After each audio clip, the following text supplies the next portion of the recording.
Hey guys, it's your boy Cody here. We're doing a review today for Morbid The Seven Acolytes. This is a great game worth your times. Remember guys, this is my first review, and so please like and subscribe if you think this review is worthwhile, and thank you very much. So Morbid The Seven Acolytes was released back in December 2020. It's a horror punk action RPG, and it's kind of cool. It's like Lovecraftian horror and lots of gore, making it absolutely gruesome. It's isometric and it's Souls-like, right? So you've probably heard these before, but it's pretty good.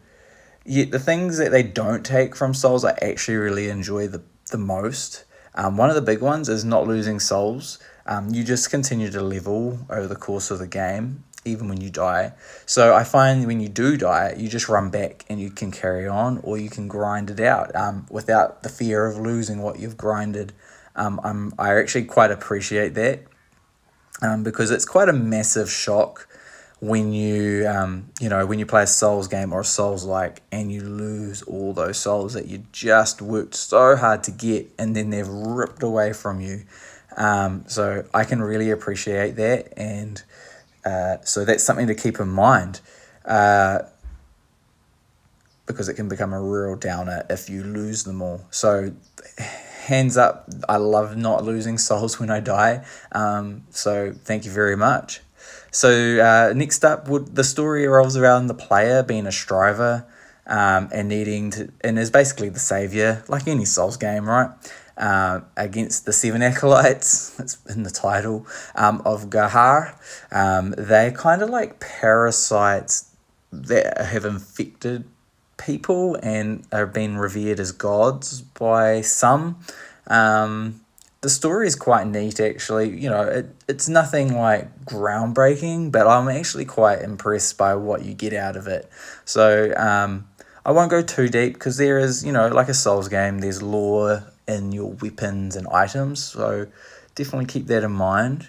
The next thing is, I would say the structure is definitely not super Souls-like in that it's the levels are structured with offshoots to smaller encounters and bosses to the side, but there's not like tons of that.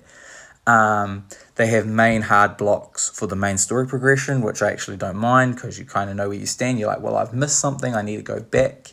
There was only once in the game that I became a little bit frustrated, which was when I got to the second to last area, which is this awesome steampunk city. And I could see the next level where it was, but I didn't know how to get through. I was looking for one more acolyte, which was I had missed in a previous area. So I'd been running around the city looking for a boss, which wasn't there. So that had me in a loop for probably about an hour, but that's part and parcel, right? I'd run past it somehow, I'd missed it, or it had unlocked, but I hadn't gone back to and realized I'd unlocked that boss, which was this giant toad. And that was probably one of the hardest fights for me. I completed Morbid in about 11 hours, which I think is pretty great length, to be honest. It doesn't outstay its welcome. And of course, if you want more, there is New Game Plus once you complete it. So more acolytes to kill if that pleases you. The horror punk definitely comes through with some of the later areas, and weapons that are extremely well made, like art-wise, along with the massive amount of lore that are written into some of those weapons. Some not so much, and some have massive paragraphs of content, which is great. So some scenes to me that really stood out. My favorite boss definitely was Master of Bible, the Anxious Prodigy. With him sitting and playing a piano, the music is absolutely banging through the entire game, and that one boss just absolutely elevated it to me. Between that boss's music and the credits rolling music, I was totally happy, and I was like blown away by the quality of it. And the other boss that I really liked was Lady Tristana, Mother of Grief. And and she had an absolutely crazy weapon, and those definitely go down as my two favorite bosses from the game. She wasn't a hard fight for me. I think I'd probably over leveled and geared up quite well before I fought her, but just what she does and stuff is absolutely bizarre, and it really threw me for a loop. I was like, wow, they went there. So I thought that was really cool. I don't know if I should say or not. I mean, the game's a couple years old, but you definitely want to go in there with at least a little bit of excitement, right? So if you're new to my channel, you know I'm a massive fan of the Steam Deck.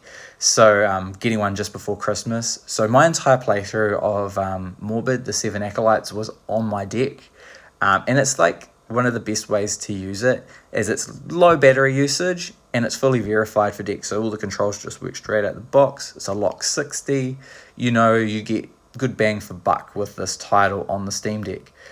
It's also available on Xbox, PlayStation, and Switch. I'd be curious to see what the Switch version is like. I'm assuming it's also 60 frames on Switch, but I haven't got it, so I'm not too sure. And then, you know, just to close off, I feel like it's worth like bringing up the developers still running. From what I can gather, looking at their website, there's between like 6 and 14. And they've made a few other games as well called The Walking Vegetables and Zombie Kill of the Week. I haven't really looked into those games too much, but I really want to congratulate them on this game. Like, I highly recommend it for Steam Deck owners or Switch owners. I think it's it's better for mobile, like handheld. And of course you could play it on PlayStation on your big TV. Like, that could be quite fun. I just want to give them my final score, which is a full salami. So we're going with salami scores here. Full salamis, half salamis, quarter salamis, 3/4 salamis. Who knows what the salami will be. But for this game, I'm giving it a full salami because I think, one, it's a smaller title that I had never heard of. And two, it's made really, really well. So shout out to these guys for making Morbid The Seven Acolytes. Thanks again, guys. Please like, subscribe, and we will see you on the next one.